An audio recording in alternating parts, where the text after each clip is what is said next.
Live.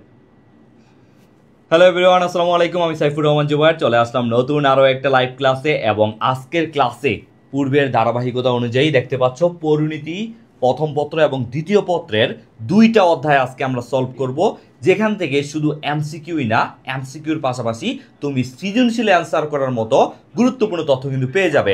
এবং এমন দুইটা অধ্যায় আজকে পড়াবো যে অধ্যায়গুলো হচ্ছে আমরা সহজে বুঝি না, এবং একটা অধ্যায় আমরা হচ্ছে একদম সবাই পারি, একদম পানির মতো ইজি, কিন্তু এই অধ্যায়ের গুরুত্ব আজকে আমি দেখাবো। ঠিক আছে, সো দুইটা অধ্যায় খুব গুরুত্বপূর্ণ অধ্যায় আজকে আমরা শুরু করতে যাচ্ছি। যে দুইটা অধ্যায় 1 ঘন্টাতেই আমাদের মোটামুটি অনেকটা কাভার হয়ে যাবে। সো আমি একটু দেখতে যাচ্ছি আমার সাথে কে কে আছে, একটু দেখে ফেলি আমার সাথে কে কে আছে। হ্যাঁ, তোমরা যারা এসএসসি 25 এবং 2026 তোমরা দুই সেশনই ক্লাসটা করবে, কারণ দুই সেশনের জন্যই ক্লাসটা গুরুত্বপূর্ণ। যারা 25 তারা শেষ সময় নিজেকে ঝালাই করে নিবে, আর যারা এসএসসি 26 তোমরা আসলে কিভাবে পড়বে, তোমরা কিভাবে পড়লে অল্প সময়ে গুরুত্বপূর্ণ জিনিসগুলো পড়বে, সেটা কিন্তু তোমাদের জন্য গুরুত্বপূর্ণ। আমি দুইভাবেই আলোচনা করব। ওকে, সো আমার সাথে অনেকেই যুক্ত হয়ে গেছো। সবাই একটু হচ্ছে কমেন্টে নিজেদের নাম, আচ্ছা নাম বলা লাগবে না যেহেতু ফেসবুক আইডি নাম বোঝা যায়, তোমরা হচ্ছে নিজেদের কলেজগুলো জানিয়ে রাখো, তাহলে আমি দেখব।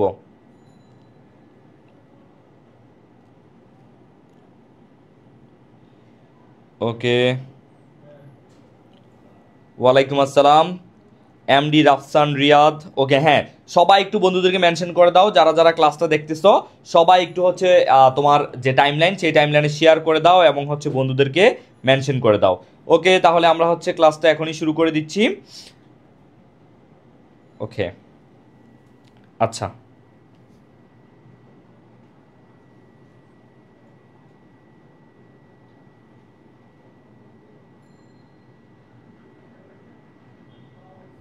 ওকে, চলো তাহলে তোমরা সবাই একটু অ্যান্সার করে ফেলবা। ভিক্ষা পাওয়ার, এটা প্রথমে আমরা দেখে নিব অধ্যায় দ্বিতীয় পত্র, এটা প্রথম পত্র, পরিণতির প্রথম পত্রের এটা হচ্ছে পঞ্চম অধ্যায়।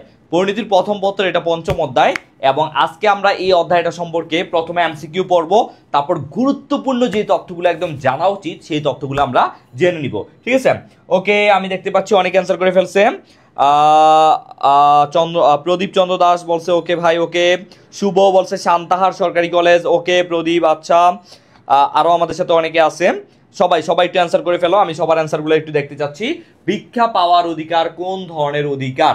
নৈতিক, সামাজিক, রাজনৈতিক, অর্থনৈতিক। যেহেতু আমরা জানি এই অধ্যায়ে নাগরিকের অধিকার এবং কর্তব্য নিয়ে আলোচনা করা হয়েছে, সো কোনটা আমাদের একজন নাগরিক হিসেবে কোনটা আমাদের দায়িত্ব এবং কোনটা আমাদের কর্তব্য, এগুলো কিন্তু আমাদের জানা উচিত। রাষ্ট্র আমাদের কাছে কী পাবে এবং আমরা রাষ্ট্রের কাছ থেকে কী পাবো সেটা আমাদের জানা উচিত না? ওকে, আনন্দমোহন কলেজ ময়মনসিংহের স্টুডেন্ট আছে আমাদের সাথে, ওকে। আনিশা সূচি বলছে 1 এ নৈতিক, আচ্ছা। ইসমাত, তারপর হচ্ছে ইসরাত জাহান বলছে 1 এ। ওকে, তোমরা সবাই অ্যান্সার করতে থাকো, আমি দেখতেছি। ওকে, জুই বলছে 1 এ, অ্যাসিস আশিস বলছে 1 ক, জুই সিনহা বলছে 1 এ হবে। ওকে, আচ্ছা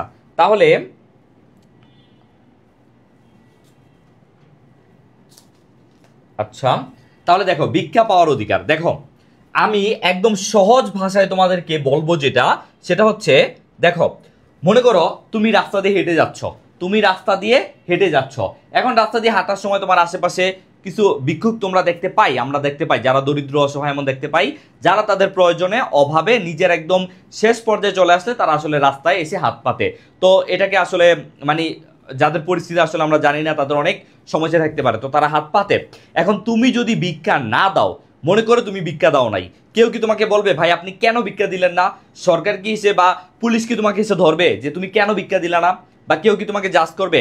আবার তুমি যদি ভিক্ষা দাও, তাও কি তোমাকে কেউ বলবে ভাই আপনি কেন ভিক্ষাটা দিচ্ছেন?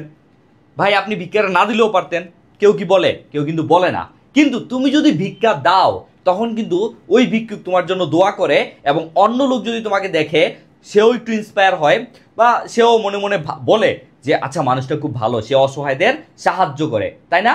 অসহায়দের সাহায্য করে, এখানে কিন্তু কোনো জোরাজুরি নাই। তার মানে এটা হচ্ছে নৈতিক। দেখো সামাজিক মানে কি? সমাজের সাথে সম্পর্কিত, মানে এটা সামাজিক কোনো ইস্যুই না যে তোমার উপর চাপায় দিচ্ছে, বা সমাজের কোনো কিছুই না। এটা রাজনৈতিক তো ভুলেও হবে না। অর্থনৈতিক যদিও টাকা দিয়ে সাহায্য করে, কিন্তু এটার সাথে অর্থনীতির কিছু না, এটা সম্পূর্ণ নৈতিকতার উপর। এটা সবার সাথে জড়িত না, এর জন্য এটা অর্থনৈতিক না, এটা নৈতিকতার সাথে সম্পর্কিত। অর্থাৎ তুমি দিছো, তোমার নৈতিকতা, না দিলেও তোমার নৈতিকতা যে খুব খারাপ ব্যাপারটা এমন না। এক একজনের ফিলোসফি এক এক রকম, কিন্তু দিলে এটা তোমার নৈতিকতার ব্যাপার স্যাপার বুঝায়, ঠিক আছে? সো এইভাবে তুমি ইজিলি মনে রাখবে, এটা মুখস্থ করার কোনো দরকারই নাই, ঠিক আছে? কেন শুধু শুধু তুমি ব্রেনের উপর প্রেসার দিবা? এগুলা জাস্ট বুঝবা, এগুলা বুঝবা, ও আচ্ছা এই আমি ভিক্ষা দিলে আমার সবাই আমাকে বলবে হ্যাঁ আমার নৈতিকতা ভালো, আমার নৈতিকতা ভালো, বা আমি নিজের মধ্যে একটা ভালো লাগা কাজ করে, এর জন্য এটা নৈতিকতা হবে। শেষ। ভিক্ষা পাওয়ার অধিকার, এটা নৈতিকতা, ঠিক আছে? এখানে অন্য কিছু আর চিন্তা করার কোনো দরকারই নাই। এইবার আসো মৌলিক অধিকারের রক্ষককে।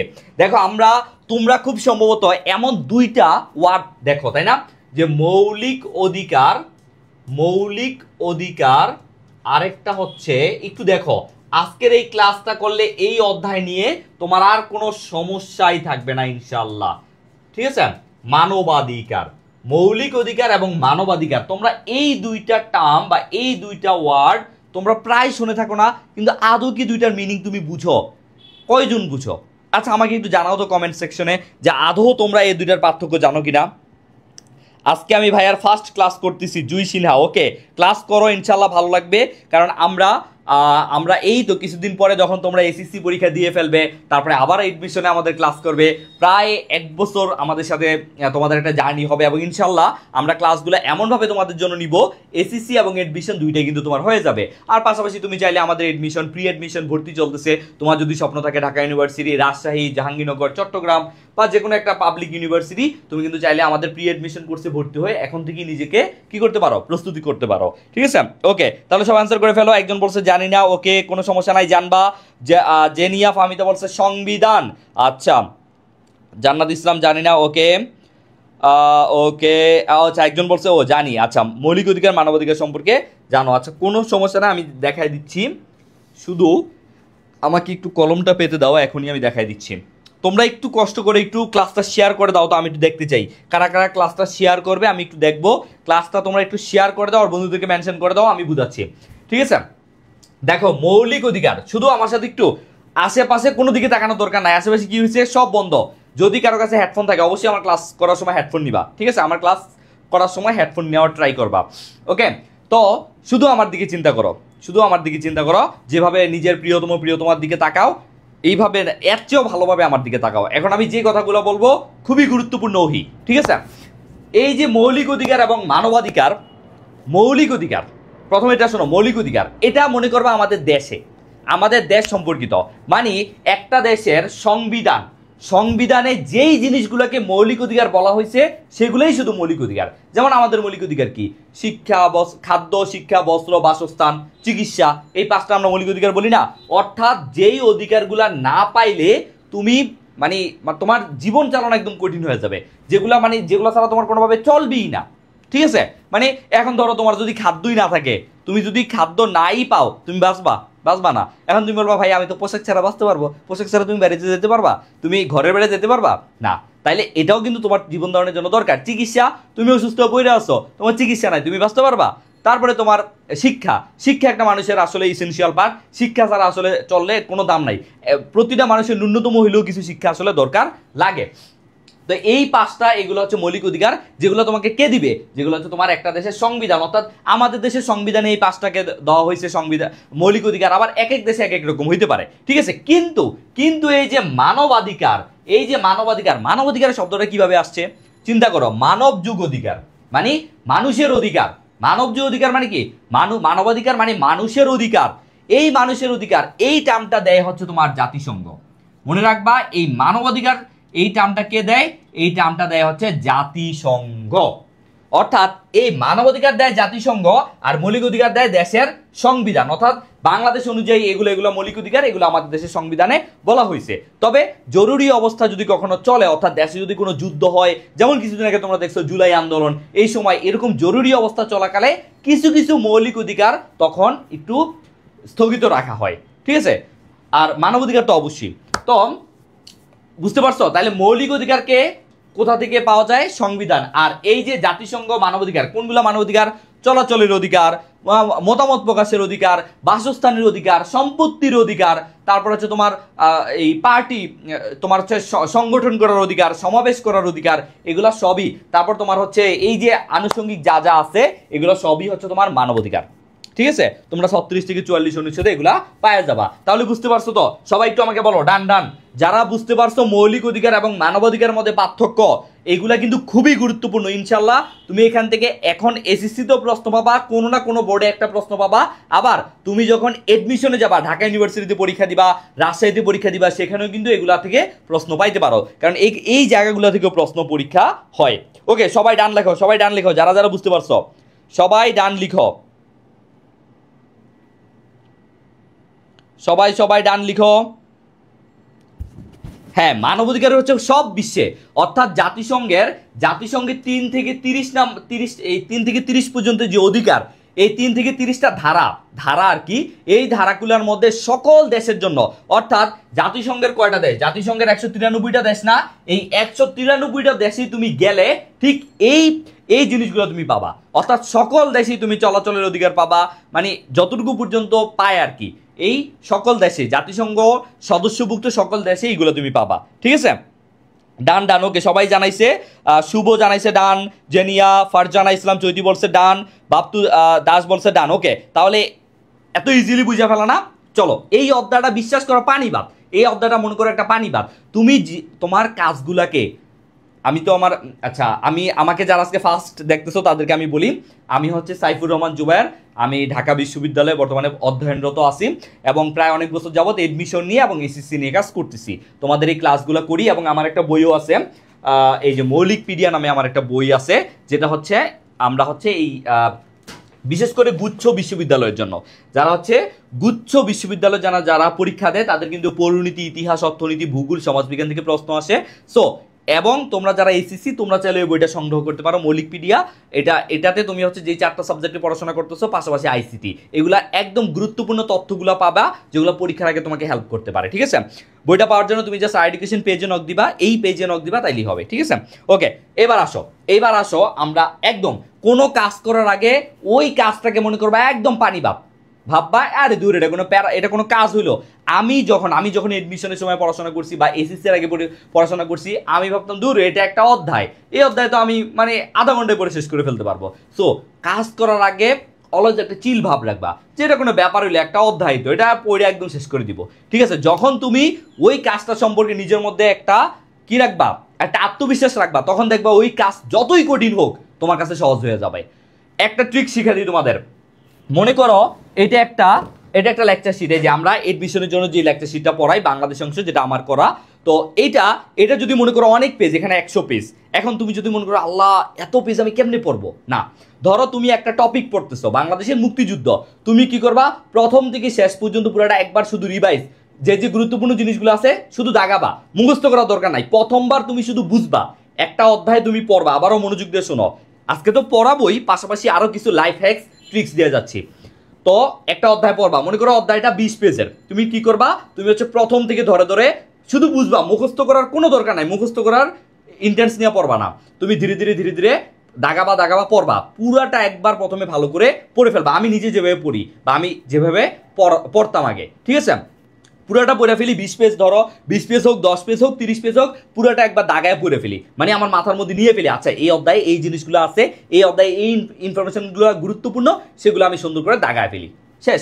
তারপরে আমি দ্বিতীয়বার যখন যাব তখন কিন্তু আমার পড়া অর্ধেক কমে গেছে, কারণ আমি বুঝে গেছি যে এই যে 20 পেজের বইয়ে 20 পেজের একটা টপিকে আমার অর্ধেকই অপ্রয়োজনীয় তথ্য, যেগুলো শুধু আমার প্রয়োজনীয় তথ্যগুলো মনে রাখার জন্য এক্সট্রা হিসেবে দেওয়া হয়েছে। ঠিক আছে, তখন আমার পড়া কিন্তু অর্ধেক কমে গেছে। তারপরে আমি ধীরে ধীরে পড়বো, তারপরে দ্বিতীয়বার রিভিশন দেওয়ার পরে তৃতীয়বার রিভিশন দিতে গেলে দেখবা ইজি লাগে। সো এইভাবে পড়ার ট্রাই করবা, তাইলে দেখবা পরীক্ষার আগের রাতে তুমি পড়া এগুলা একদম শেষমেশ করে ফেলতে পারবা। তাহলে মৌলিক অধিকার রক্ষককে সংবিধান। ওকে, এবার আমরা চলো নিচের কোনটি কর্তব্যের পরিপূরক, 3 নম্বর প্রশ্নটা দেখি। কর্তব্য রাষ্ট্রের প্রতি, তুমি যে বলো যে হে রাষ্ট্র আমাকে আমার ইয়ে করেন, আমার অধিকার দেন, আমাকে খাওয়ার অধিকার, আমার পড়ার অধিকার, আমার শিক্ষার অধিকার, আমার চলাফেরার অধিকার দেন, আমার এই অধিকার দেন, সেই অধিকার দেন, কিন্তু তোমার কি রাষ্ট্রের প্রতি কোনো কর্তব্য নাই? একজন নাগরিক হিসেবে, অ্যাজ এ সিটিজেন, এই বাংলাদেশের সিটিজেন হিসেবে তোমার কি কোনো কর্তব্য নাই? রাষ্ট্র তোমার কাছে কি চায়? রাষ্ট্রের তো অবশ্যই তোমার কাছে কিছু পাওয়ার আছে, শুধু তোমাকে দিবে ব্যাপারটা তো এমন না, এটা তো একটা গিভ অ্যান্ড টেক রিলেশনশিপ। তুমি কিছু দিবা, আমি কিছু দিব, রাষ্ট্র তোমাকে কিছু দিবে। এইভাবেই তো একটা রাষ্ট্র আর একটা জনগণ, রাষ্ট্রের জনগণ কি করবে? চলবে এবং উন্নত করবে, এবং তাদের সভ্যতা এইভাবেই যুগের পর যুগ কিন্তু চলতেছে। সো এইভাবেই কিন্তু আমরা এই কর্তব্যগুলো আমাদের জানতে হবে। নিচের কোনটি কর্তব্যের পরিপূরক? অধিকার, ভালোবাসা, সম্প্রীতি, স্বাধীনতা। সবাই অ্যান্সার করে ফেলো। 142 জন আসো, সবাই সবাই শেয়ার করে ফেলো। ওকে, সবাই ক্লাসটা নিজের টাইমলাইনে শেয়ার করে দাও আর বন্ধুদেরকে মেনশন করে দাও। তাদেরকে বলো যে এখানে একটা ক্লাস হচ্ছে, জোবায়ের ভাই ক্লাসটা নিচ্ছে, ঠিক আছে? একদম অধ্যায়টা শেষ হয়ে যাবে দ্রুত। আচ্ছা, 3 নাম্বার, 3-এর ক বলতেছে আল ফাহিম। জুই স্নেহা বলছে 3-এর ক। বর্ষা ইয়াসমিন সামিয়া বলছে 3-এর ক।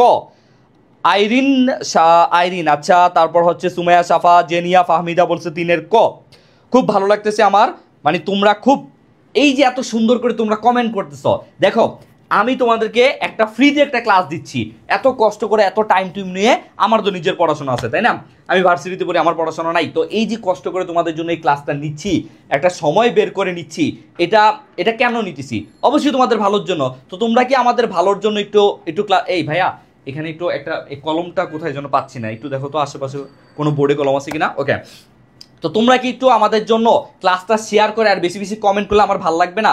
তো তোমরা যদি একটা ভালো ক্লাস চাও, একটা ইনফরমেটিভ ক্লাস চাও, একটা দারুণ ক্লাস চাও, তাহলে আমাকে একটু উৎফুল্ল রাখতে হবে। আমাকে উৎফুল্ল রাখবা কিভাবে? আমাকে খুশি করাবা কিভাবে? বেশি বেশি ক্লাসটা শেয়ার করবা, বন্ধুদের মেনশন করবা, আর হচ্ছে কি করবা? বেশি বেশি কমেন্ট করে আমাকে জানাবা যে ভাইয়া ভালো লাগতেছে আপনার পড়া, ভাইয়া খারাপ লাগতেছে, ভাইয়া জানগা, ভাইয়া খাওয়ান, যা ইচ্ছা, ঠিক আছে? ওকে, নিচের কোনটি কর্তব্যের পরিপূরক? অবশ্যই অধিকার। তোমরা অ্যান্সার করতেছো, আমার দেখে খুব ভালো লাগতেছে, তার মানে অবশ্যই তোমরা পড়তেছো। আর কোনো কিছু অবশ্যই পড়া, শোনা, লিখা, এই 3টা যদি একসাথে করতে পারো ভাই, বিশ্বাস করো পড়াটা এত সহজে মুখস্থ হয়। পড়া, তুমি একটা জিনিস পড়তেছ, শোনা সেটা নিজের জোরে জোরে পড়বা, নিজের কান দিয়ে শুনতেছ, এবং লিখা, একই সঙ্গে লিখা, এই 3টা জিনিস তা মারাত্মক কাজ করে, খুব ভালো কাজ করে। ওকে, অধিকার। এইবার আসো 4 নাম্বার প্রশ্ন, মানবাধিকার উৎস কোনটি? আয় হায়, এটা তো আমি বলেই দিছি। এবার তোমরা অ্যান্সার করো তো, দেখি কার কার হয় এটা, দেখি কার কার মনে আছে। সাডেন একদম সাথে সাথে আমরা অ্যান্সার করে ফেলবো। ভাইয়া এটা তো প্রথম পত্রের, হ্যাঁ এটা ভুলে, মানে আমার এই কোশ্চেনগুলো যে উঠেছে ভুলে দ্বিতীয় পত্র লিখে ফেলছে। যাই হোক, তোমরা একটু কষ্ট করে বুঝেই নাও, এটা প্রথম পত্রের 5ম অধ্যায়, ঠিক আছে? প্রথম পত্রের 5ম অধ্যায়। ওকে, অ্যান্সার করে ফেলো। কল্পনা প্রয়াসী এখন আসছে, ওয়ালাইকুম আসসালাম। ওকে, তারপরে আর কে কে আছে? না না ভাইয়া, এটা প্রথম পত্রের 5ম অধ্যায়, দুঃখিত। ওকে, মানবাধিকার উৎস কি? একটু আগে অ্যান্সার করে ফেলছি, একটু আগে কিন্তু আমি এটা দিয়ে ফেলছি, তাই না? একটু আগে কিন্তু আমি এটা দিয়ে ফেলছি। আজকে আমার ক্লাস প্রথম করতেছো কে কে? একদম প্রথম অনেকেই মনে হয় আছে। আচ্ছা, মাত্র 15টা শেয়ার, না তোমরা ভালোবাসো না আমাকে, ঠিক আছে, কোনো সমস্যা নাই, তাও আমি পড়াবো। মানবাধিকার উৎস কি? এটা বলছি জাতিসংঘ, শেষ, এটা ক্লুজ, সানডে মানডে ক্লুজ। এবার আসো 5 নাম্বার প্রশ্ন, মানবাধিকারের রক্ষক কে? আয় হায়, এটাও তো বলছি, এটা তো বলছি, মানবাধিকারের রক্ষক কে? জাতিসংঘ, এটাও শেষ, এক জিনিস একই জিনিস। এবার আসো তারপরের প্রশ্নটা দেখি আমরা, 6 নাম্বার, অধিকারের প্রধান। ভাই বিশ্বাস করো, এত গুরুত্বপূর্ণ একটা প্রশ্ন, এত গুরুত্বপূর্ণ একটা প্রশ্ন, এই প্রশ্নটা মনে হয় কোনো না কোনো একটা বোর্ডে পেয়ে যাবা, কারণ এই প্রশ্ন একই সাথে বিসিএস, একই সাথে বিভিন্ন এডমিশন, ডিইউ অর্থাৎ বিভিন্ন জায়গায় এডমিশন, বিভিন্ন জায়গায় এই প্রশ্নটা পরীক্ষায় আসে। অধিকারের প্রধান রক্ষা কবচ কোনটি? এবং এটা তুমি একই সাথে সৃজনশীলে ক নাম্বারে পাইতে পারো অথবা এমসিকিউ হিসেবে পাইতে পারো। খুবই গুরুত্বপূর্ণ একটা প্রশ্ন। বিসিএসই কিন্তু এই যে তোমরা জানো যে পরিণতি নৈতিকতার যে সুশাসন আছে, নৈতিকতা ও সুশাসন, সেখানে কিন্তু এগুলো প্রশ্ন হয়, ঠিক আছে? বিসিএস এ 10 নাম্বার আছে তোমাদের এই পরিণতির উপর। যারা এখন পরিণতি পড়তেছ, তোমরা যদি আদৌ বিসিএস দাও, সেখানে কিন্তু এখান থেকে তোমার কভার হয়ে যাবে। ওকে, নিউ অনেকেই আছে আজকে ফার্স্ট টাইম। ওকে, আচ্ছা প্রথম, ওকে অনেকেই প্রথম। তাহলে অধিকারের প্রধান রক্ষা কবচ কোনটি? মুগ্ধ বলছে খ, আর ফেরদৌসী আক্তার হীরা বলছে আচ্ছা 5-এর ক বলছে। সবাই সবাই কমেন্ট করে ফেলো। ওকে, সবাই কমেন্ট করে জানাও যে এটা কি হবে, 6-এর কি হবে? অধিকারের প্রধান রক্ষা কবচ, অধিকারের প্রধান রক্ষা কবচ। ওকে, দেখো আমি এমন ভাবে পড়াবো ভাই, এটি তোমার বিশ্বাস করা মানে কি বলে মুখস্থ করা লাগবে না। কেন মুখস্থ করবা? তুমি দেখো তো অধিকার, আচ্ছা অধিকার কি তুমি গণতন্ত্র দিয়ে পাবা? মানে অধিকারের সাথে কি আদৌ গণতন্ত্রের কোনো সম্পর্ক আছে? ধরো যে কোনো দেশে গণতন্ত্র নাই, সে দেশে মনে করো রাষ্ট্রপতি শাসিত বা মনে করো কোনো একটা শাসিত, সে দেশে কি মানুষের অধিকার পায় না? অবশ্যই অধিকার পায়।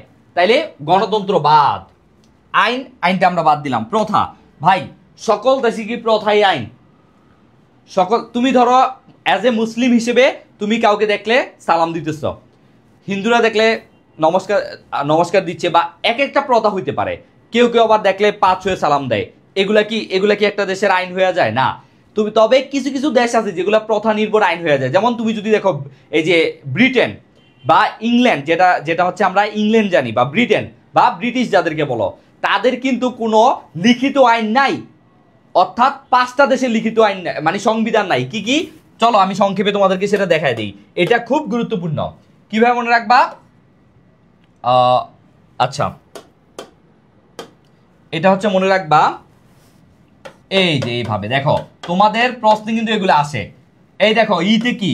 ই for England, E for England, আমার সাথে সাথে বলো ই ফর ইংল্যান্ড।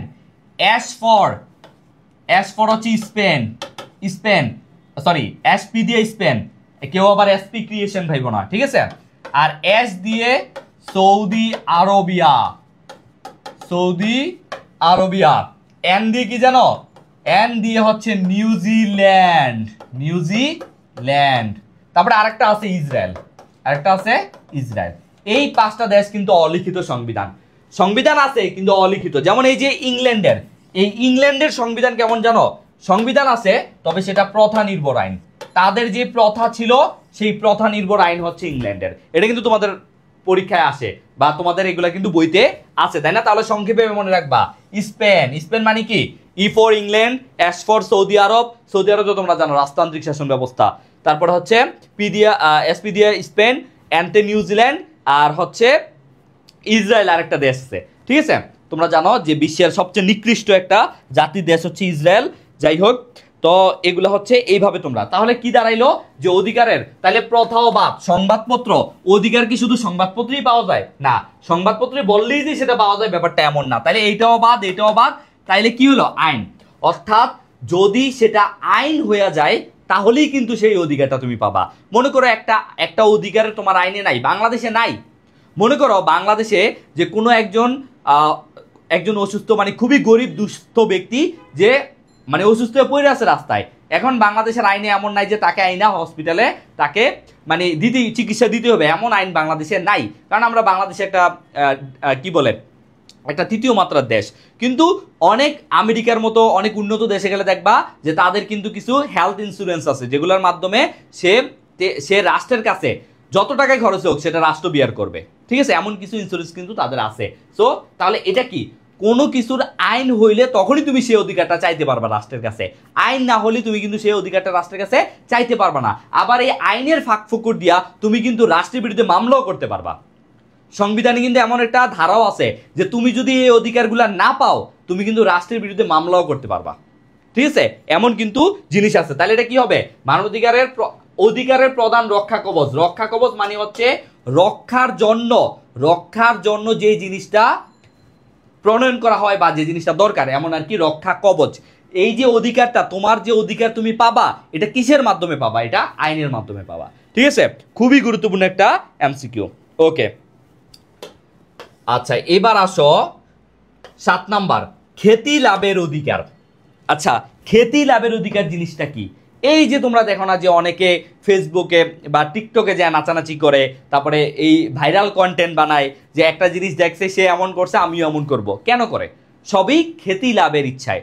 আবার অনেকে দেখবা যে অনেক ছেলে বা অনেক মেয়ে দেখবা যে পড়াশোনা অনেক ভালো করার টার্গেট করে। কেন? আমি যদি ঢাকা ইউনিভার্সিটিতে পড়ি সবাই বলবে ও ওই ছেলে তো ঢাকা ইউনিভার্সিটিতে পড়ে, আমি যদি বুয়েটে পড়ি, আমি যদি মেডিকেলে পড়ি, আমি যদি জাহাঙ্গীরনগর বিশ্ববিদ্যালয়ে পড়ি, তাহলে অন্যরা দেখে আমাকে একটু ভালো ভাববে। তাহলে এই যে খ্যাতি লাভের ইচ্ছা, এই খ্যাতি লাভের অধিকার বা খ্যাতি লাভের ইচ্ছা না, খ্যাতি লাভের অধিকার, এটা নাগরিকের কোন ধরনের অধিকার? মানে তুমি যে খ্যাতি লাভ করতে চাও এটা কোন ধরনের অধিকার? সাংস্কৃতিক, সামাজিক, রাজনৈতিক, অর্থনৈতিক। একটু জাস্ট সহজভাবে চিন্তা করো, কোনো কঠিনভাবে চিন্তা করার দরকার নাই, জাস্ট একটা নিঃশ্বাস নাও আর ভাবো এটা কি হবে, আর কিছুই না। তুমি জাস্ট এটা নর্মাল একটা জিনিস, একটু জাস্ট নিঃশ্বাস নাও, জোরে একটা নিঃশ্বাস নাও আর ভাবো কি হবে। সাতের অ্যান্সার করছে কে দেখি দেখি। নাদিয়া সুলতানা পড়ছে খ সামাজিক অধিকার, নির্জন সরকার। ওকে, জেরিন পায়েল অর্ণা বলছে সাতের খ, নাদিয়া সুলতানা বলছে সাতের খ। ওকে, অনেকেই অ্যান্সার করে ফেলছে, আমি একটু দেখতে চাই। বাপ্তু দাস খ, ফাতিন আহমেদ বলছে খ সামাজিক অধিকার, পায়েল অর্ণা। আচ্ছা, তাইলে খ্যাতি লাভ, দেখো সংস্কৃতির সাথে আসলে খ্যাতির, ওই যে আমি যেটা বললাম নাচা গানা টিকটক করা, এগুলো আসলে এটাও সংস্কৃতির একটা অংশ, কিন্তু এটা বাঙালি সংস্কৃতির অংশ না। তারপর রাজনৈতিক, এটার সাথে রাজনীতির কোনো সম্পর্ক নাই। রাজনীতি করে অনেকে, রাজনীতির মাধ্যমে অনেকে খ্যাতি লাভের চেষ্টা করে, কিন্তু এটা রাজনৈতিক অধিকার না। আবার অর্থনীতি, খ্যাতি লাভের সাথে টাকা পয়সারও, হ্যাঁ, তবে তুমি এটা বলতে পারো ভাইয়া এলাকায় তো দেখি যাদের অনেক টাকা পয়সা তাদের কি সব জায়গায় ওই খেলার যেই ইয়ে হয়, যে খেলার আয়োজন হইলে সেখানে থাকে সভাপতি, যে কোনো কিছু হইলে মাহফিলে থাকে সভাপতি, সব জায়গায় তাকে দেখি। তো এটাও আসলে এটা অর্থনীতির সাথে সম্পর্কিত না, এটা সামাজিক, এটা সামাজিক অধিকার। খ্যাতি লাভের, কৃতিত্ব লাভ, খ্যাতি লাভ, এগুলা সবই সামাজিক অধিকার, ঠিক আছে। ওকে, তারপরে দেখো কোনটি সকল অধিকারের উৎস। বাহ, দারুণ একটা প্রশ্ন। কোনটা সকল অধিকারের উৎস? রাষ্ট্র, সরকার, আইনসভা, বিচার বিভাগ। দারুণ একটা প্রশ্ন আসছে, কোনটা সকল অধিকারের উৎস?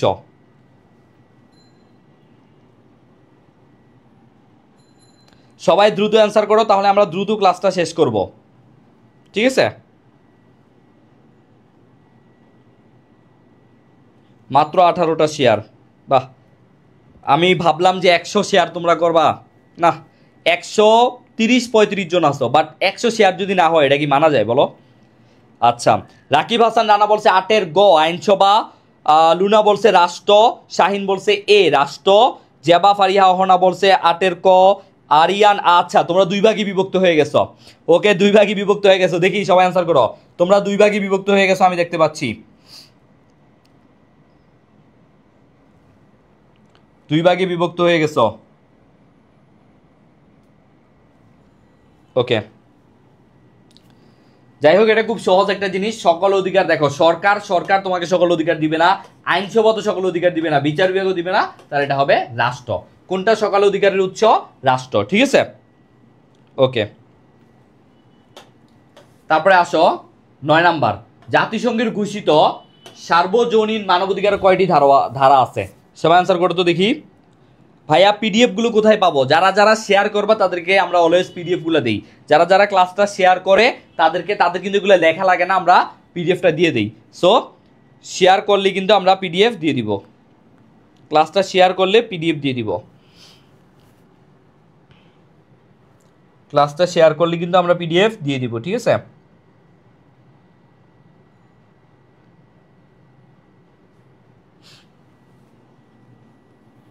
হ্যাঁ, উৎস বলে রাষ্ট্র হবে, ঠিক আছে। ওকে, 9 নাম্বারে আসি আমরা এখন। আচ্ছা, এটা তো একটু আগে আমি বলছিলাম 30, ঠিক আছে, 30টা। ওকে, তাহলে জাতিসংঘের ঘোষিত সার্বজনীন মানবাধিকারের কয়টি ধারা আছে? 30টা। ওকে, তারপর আসো 10 নম্বর প্রশ্নটা একটু দেখি। সাধারণভাবে অধিকারকে কয়টি প্রধান ভাগে ভাগ করা যায়? অধিকারকে কয়টি প্রধান ভাগে ভাগ করা যায়? দেখি সবাই অ্যান্সার করে ফেলো। অধিকারকে কয়টি প্রধান ভাগে ভাগ করা যায়?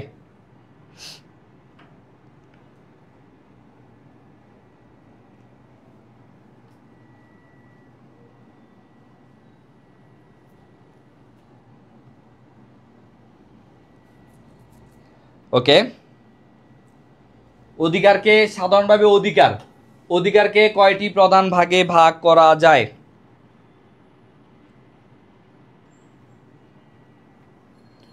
ওকে, হ্যাঁ, এটা 2টা, ঠিক আছে। অধিকারকে 2 ভাগে ভাগ করা যায়, সে 2টা ভাগ কি কি একটু পরে আমি দেখাচ্ছি। তারপরে আসো 11 নাম্বার। অধিকার কাদের কল্যাণের জন্য? দেখো তো, অধিকার কাদের কল্যাণের জন্য? আমরা কি আটকাইছি? মনে হয় আটকে গেছি। আচ্ছা, একটু জাস্ট ওয়েট করো, আমরা এখনই ফিরে আসবো। একটু আটকে গেছি।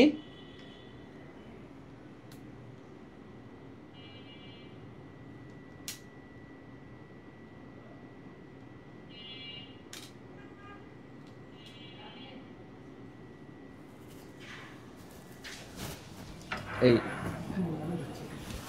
দেখেন তো ভাইয়া। আচ্ছা আমরা এখনই ফিরে আসতেছি, একটু ওয়েট করো ভাইয়া, ক্লাসটা আটকে গেছে, আমরা এখনই ফিরে আসতেছি, জাস্ট 1 মিনিট লাগবে।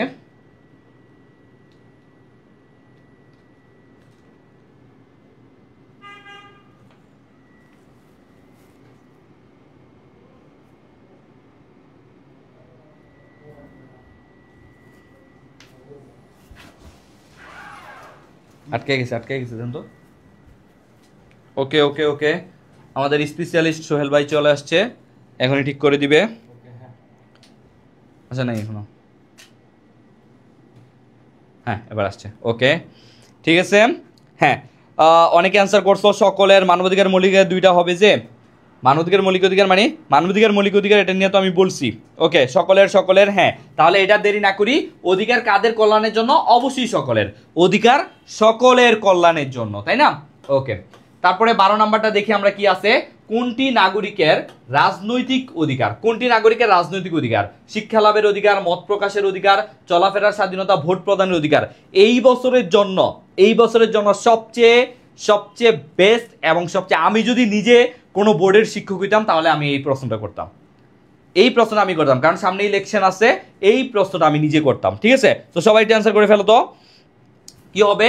কোনটি নাগরিকের রাজনৈতিক অধিকার? শিক্ষা লাভের অধিকার, মত প্রকাশের অধিকার, চলাফেরা, ভোট প্রদান। একদম কমন সেন্স, তুমি এটা দেখলেই পারার কথা। ওকে, রাজি আক্তার বলছে, আচ্ছা 12 নম্বরে আসি আমরা। জিদান বলছে সি, রাজি আক্তার আছে, আমরা 11তে, আমরা 12তে আসছি এখন। সবাই অ্যান্সার করে ফেলো।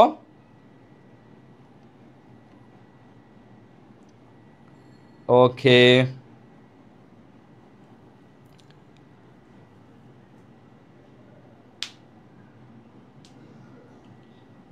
বারোয়ের ঘ। আচ্ছা তাহলে দেখো, রাজনৈতিক অধিকার বলছে, তাইলে শিক্ষা লাভের অধিকার, শিক্ষা লাভ তো আমরা সবাই করতেছি, আমরা কি রাজনীতি করতেছি না?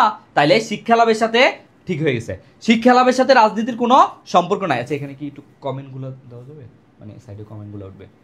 তারপরে মত প্রকাশের অধিকার, তুমি আমি আমরা চাইলেই যে কোনো ভাবে, এই যে ফেসবুক আছে, যার যা ইচ্ছা সারাদিন মত প্রকাশ করতে থাকি, তাহলে এটা কি কোনোভাবে রাজনীতির সাথে জড়িত না? তারপরে চলাফেরার স্বাধীনতা, তোমার যখন ইচ্ছা খুশি তুমি বাইরে চলে যাও, তুমি রেস্টুরেন্টে চলে যাও, তুমি পার্কে চলে যাও, এখানে কি রাজনীতির সাথে কোনো সম্পর্ক আছে? না। কিন্তু ভোট প্রদান, এইটা কিন্তু রাজনীতির সাথে ভোটটা তুমি কেন দাও? রাজনৈতিক উদ্দেশ্যে দাও, তাই না?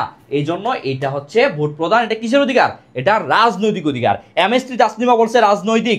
ওকে, এমএসটি তাসলিমা, তারপর হচ্ছে রায়ান পড়তে বসছে। ওকে রায়ান, তুমি সবসময় পড়তে বসো, আমি দেখি। আচ্ছা খুব ভালো, আইডির নাম পড়তে বসছে। আচ্ছা ভোট প্রদান, ওকে। তাহলে 12 নাম্বার আমাদের শেষ, আমরা এখন 13 নাম্বারে চলে যাই। 13 নাম্বারে দেখি কি বলছে। রাজনৈতিক অধিকার নাগরিকের কোন শ্রেণীর অধিকার? দেখো তো, রাজনৈতিক অধিকার নাগরিকের কোন শ্রেণীর অধিকার? সামাজিক, নৈতিক, আইনগত, অর্থনৈতিক। রাজনৈতিক অধিকার, দেখো এতক্ষণ আমরা পড়ছি রাজনৈতিক অধিকার কোনগুলা, এখন আমরা দেখতেছি রাজনৈতিক যে অধিকার সেটা আবার কোন অধিকারের মধ্যে পড়ে। দেখছো প্রশ্ন কতভাবে ঘুরানো যায়। তুমি তো শুধু পড়ে আসবা যে এটা রাজনৈতিক অধিকার, এটা সামাজিক অধিকার, এটা নৈতিক, এটা অর্থনৈতিক অধিকার, কিন্তু এই রাজনৈতিক অধিকার এইটা যে আবার আরেকটা অধিকারের অন্তর্ভুক্ত, এটা কয়জন জানতা? দেখি সবাই অ্যান্সার করে ফেলতো। 13 সামাজিক বলছে কে? সামিয়া ইসলাম। ওকে, লুনা বলছে সামাজিক, জান্নাত ইসলাম বলছে খ, ফারিহা অহনা বলছে আবার ক। আচ্ছা সবাই অ্যান্সার করে ফেলো। সবাই, রাজনৈতিক অধিকার কোন শ্রেণীর অধিকার?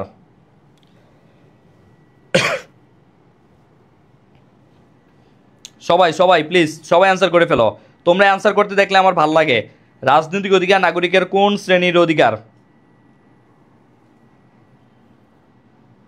ওকে, তাইলে রাজনৈতিক অধিকার হচ্ছে এটা আইনগত অধিকার, এটা সামাজিক অধিকার না, এটা আইনগত অধিকার। ঠিক আছে, যারা এটা ভুল করছো দেখে রাখবা, রাজনৈতিক অধিকার এটা হচ্ছে আইনগত অধিকার। ওকে, আচ্ছা এটা একটা ছেঁকা তোমরা খাইছো, ভাল লাগলো আমার, তোমরা একটু ছেঁকা খাইছো। ওকে, ভোটদান, এই যে আরেকটা জিনিস, ভোটদান ও নির্বাচনে প্রার্থী হওয়া কোন ধরনের অধিকার? ভোটদান ও নির্বাচনে প্রার্থী হওয়া কোন ধরনের অধিকার? এটা আমরা সবাই জানি, এটা রাজনৈতিক অধিকার। কারণ তুমি যে ভোট দিবা এবং তুমি একজন নিজে, দেখো আরেকটা জিনিস জানা রাখি, ধরো তুমি এই যে 12তম ইলেকশন তো হয়েছে, তুমি ধরো 13তম ইলেকশনে বা 13তম যেই নির্বাচন হবে, ত্রয়োদশ নির্বাচন হবে, জাতীয় নির্বাচন, সেখানে তুমি মনে করো একজন এমপি ক্যান্ডিডেট বা মেম্বার অফ পার্লামেন্ট ক্যান্ডিডেট হইতে যাও, সেজন্য কিছু কিন্তু সবার প্রথম তুমি যে জায়গায় বাধা পাবা সেটা হচ্ছে তোমাকে 25 বছর হইতে হবে, 25 বছরের আগে। তবে বর্তমানে যে যে হচ্ছে সংস্কার কমিশন, তারা বলতেছে 25 না হয় এটা 21 বা 23 বছরের মধ্যে নিয়ে আসার কথা। তাইলে মনে করো এই জার্নিতে আমিও কিন্তু আছি, আমারও কিন্তু 21 আর 23-এর মধ্যে বয়স। ঠিক আছে, যাই হোক, বয়স জানতে নাই, তারপরে বলে দিলাম যে এখানে আশেপাশে বয়স, তা আমিও কিন্তু বাট 25-এর নিচে। ঠিক আছে, 25-এর নিচে তো আমিও কিন্তু দাঁড়াইতে পারবো। তো তোমরা আমার সাথে থাকো, যদি আমি মেম্বার অফ পার্লামেন্টে দাঁড়ায় যাই, যদি আর কি এমন হয়। ঠিক আছে, আর তোমরা তো আমার ভোটার আছোই, তাহলে তোমরা হচ্ছে আমার নির্বাচক মণ্ডলী। আরেকটা জিনিস শিখাই দিই, নির্বাচক মণ্ডলী কাদেরকে বলা হয়, এই শব্দটা অবশ্যই তোমরা পড়ছো। এই আরেকটা টার্ম মানবাধিকার দেখাইছি, তারপর হচ্ছে এটা দেখাইছি। তো নির্বাচক মণ্ডলী আসলে কাদেরকে বলা হয়, নির্বাচক মণ্ডলী একটু বলো তো, দেখি কে কে পারে। সবাই একটু নিজের ব্রেনটা খাটাও, নির্বাচক মণ্ডলী কাদেরকে বলা হয়, একটু ব্রেনটা খাটাও। এতক্ষণ তো জ্ঞানমূলক পড়াইছি, এবার একটু অনুধাবনমূলক পড়াই। নির্বাচক মণ্ডলী কাদেরকে বলা হয়, বলো দেখি, তোমাদের কাছ থেকে একটু আইডিয়া নেই আমি। নির্বাচক মণ্ডলী কাদেরকে বলা হয়?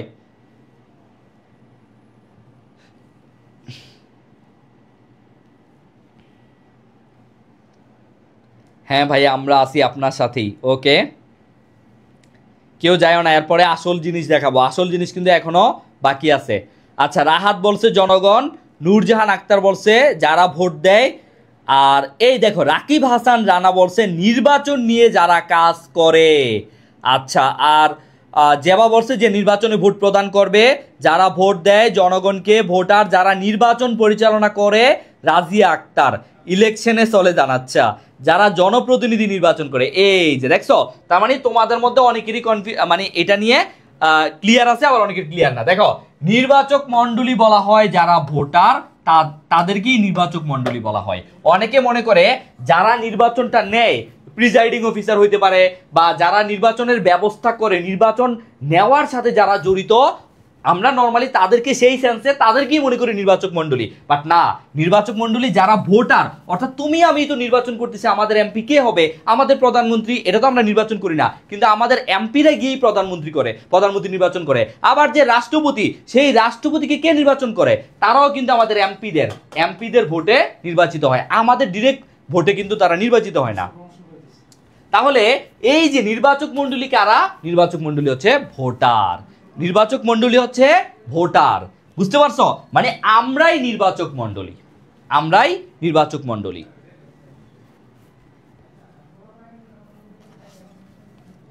তাইলে এগুলো আমি তোমাদেরকে আরো ডিপলি পড়াবো কখন জানো, যখন তোমরা আমাদের ডিইউআইসিইউ ব্যাচে আসবা।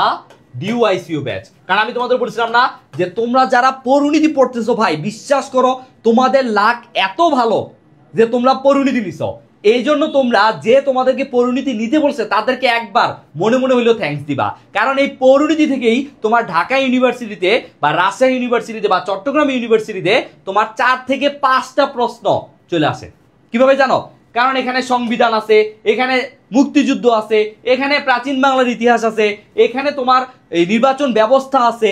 এই যে গুরুত্বপূর্ণ 6 থেকে 7টা, অর্থাৎ তোমার এডমিশনের জিকের 30 থেকে 35%, আমি বলবো আরো বেশি, এখান থেকেই তোমার এখনই প্রস্তুতি হয়ে যাচ্ছে।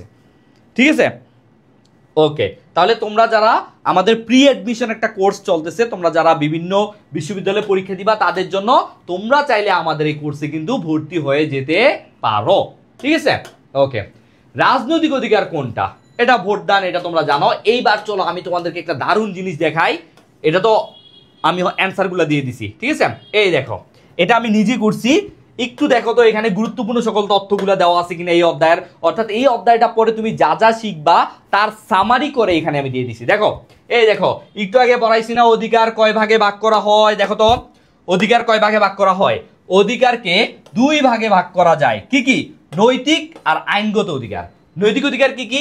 দরিদ্রকে সাহায্য করা, পিতামাতা কর্তৃক সন্তান লালন পালন করা। তোমার একটা নির্দিষ্ট বয়স হয়ে যাওয়ার পরে বা নির্দিষ্ট বয়স মনে করে নাই হইলেও যদি কেউ কোনো বাবা মা কোনো সন্তানের দায়িত্ব না নেয়, তাকে কি কখনো এসে পুলিশ ধরে? তাকে কি কখনো রাষ্ট্র এসে কোনো কাজে ধরে? বা কেউ কি তাকে ধরে? ধরে না। যদিও এটা আমাদের আসলে সমাজের সাথে একটা আমাদের আমাদের এই কালচারের রীতিনীতির সাথে এটা যায় না, কিন্তু তুমি যদি দেখো জাপান, কানাডা বা এইরকম কিছু ডেভেলপড কান্ট্রিতে তারা কিন্তু একটা নির্দিষ্ট বয়স হয়ে যাওয়ার পরে আর সেই বাচ্চাদের সন্তানদের ভরণ পোষণ করে না। তারা নিজেরাই তাদের যে একটা ভ্যাকেশন থাকে সেই ভ্যাকেশনে সেই সময় তারা রেস্টুরেন্টে, সে যত বড় ফ্যামিলির সন্তান হোক, সে রেস্টুরেন্টে কাজ করে, সে বিভিন্ন জায়গায় কাজ করে। এটা স্পেসিফিক কিছু জায়গায় আছে, ঠিক আছে? তো এই যে তোমার হচ্ছে পিতামাতা কর্তৃক সন্তান লালন পালন না করা, এটা কিন্তু কোনো আইনগত অধিকারের মধ্যে পড়ে না। এটা কিসের মধ্যে পড়ে? এটা নৈতিক অধিকার। অর্থাৎ তুমি যদি তোমার সন্তানকে অনেক বেশি ভালোবাসো, আদর করো, তাহলে তুমি তোমার সন্তানের ভরণ পোষণ নিবা, আর নাহলে নিবা না, শেষ। এটা নৈতিক অধিকার। তাহলে এই দুটো মুখস্থ করে ফেলবা। আইনগত অধিকার, আইনগত অধিকারের মধ্যে আছে সামাজিক অধিকার। সামাজিক অধিকার কি কি? যেমন চলাফেরা করা, বসবাস করা, সম্পত্তি লাভের অধিকার, ধর্ম লাভের। ধর্ম লাভ না মানে তুমি তোমার নিজের ধর্ম নিজের মতো পালন করবা, কেউ তোমাকে বাধা দিতে পারবে না, তুমি যেই ধর্মেরই হও না কেন। এটা কিন্তু বাংলাদেশে আছে। তুমি যেই ধর্মেরই হও, তুমি তোমার ধর্ম প্রচারও করতে পারবা, কেউ তোমাকে বাধা দিতে পারবে না, ঠিক আছে? খ্যাতি লাভের অধিকার, একটু আগে বলছিলাম না, খ্যাতি লাভ। শিক্ষা লাভের অধিকার, নিজস্ব ভাষা ও সংস্কৃতি, পরিবার গঠন, বিয়েও করতে পারবা, যার ইচ্ছা তারা বিয়ে করো, কে তোমাকে ধরবে? তাহলে এগুলা সবই সামাজিক অধিকার। আবার আসে অর্থনৈতিক অধিকার। কোনগুলা? যেগুলা টাকা পয়সা মানে টাকা পয়সার সাথে জড়িত, সেগুলাই অর্থনৈতিক। এই ধরো কর্ম, তুমি একটা কাজ, মনে করো তুমি বাংলাদেশ ব্যাংকের একটা জব পাইছো, তুমি করো, তোমাকে কেউ বাধা দিবে না। তুমি আমার বিসিএস এ মনে করো যে একটা চাকরি পাইছো, বিসিএস কোনো একটা ক্যাডার পাইছো, তোমাকে কেউ ধরবে? ধরবে না। তার মানে তুমি তোমার যোগ্যতা বলে যেখানে চাকরি পাবা সেখানেই তুমি করতে পারবা, কেউ তোমাকে বাধা দিতে পারবে না।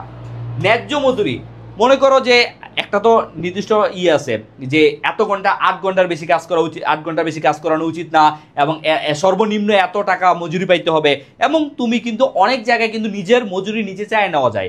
যেমন তুমি একটা অফিসে কাজ করবা, তুমি তারা তোমাকে জিজ্ঞেস করবে যে আপনি কত চান এই কাজের জন্য, তারা কিন্তু তোমাকে একটা অফার করবে, তুমি একটা বলতে পারো, সেই দুইটা ডিলে মিললে তারপরে তুমি সেখানে কাজ করবা। এরকম অনেক কাজ আছে। রাজনৈতিক অধিকার কোনগুলা? মনে রাখবা, ভোটের সাথে জড়িত, ভোটের সাথে জড়িত, রাজ্য সরকার বা রাষ্ট্র পরিচালনার সাথে জড়িত যা যা, সবই রাজনৈতিক অধিকার। অধিকার অবাধ হলে স্বেচ্ছাচার প্রতিষ্ঠিত হবে।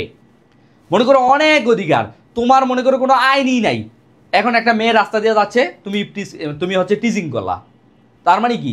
তোমার ধরো এটার বিরুদ্ধে কোনো ইপটিজিং এর বিরুদ্ধে কোনো আইনই নাই, তখন তো তুমি সুন্দর করে একটা এমন করে দিবা। তাহলে এই জন্যই অধিকারের কখনোই অধিকার অবাধ অধিকার নাই, এটার বিরুদ্ধে প্রত্যেকটা অনৈতিক কাজের জন্য শাস্তির ব্যবস্থা আছে, ঠিক আছে? তো অধিকার অবাধ হলে স্বেচ্ছাচার প্রতিষ্ঠিত হবে। বেশি অধিকার পাইলে, যেমন সরকার যদি বেশি সুযোগ সুবিধা পাওয়া যায়, সে স্বৈরাচার হয়ে যায়। আবার তুমি যখন বেশি অধিকার পাওয়া যাবা, তখন তুমি কি হয়ে যাবা?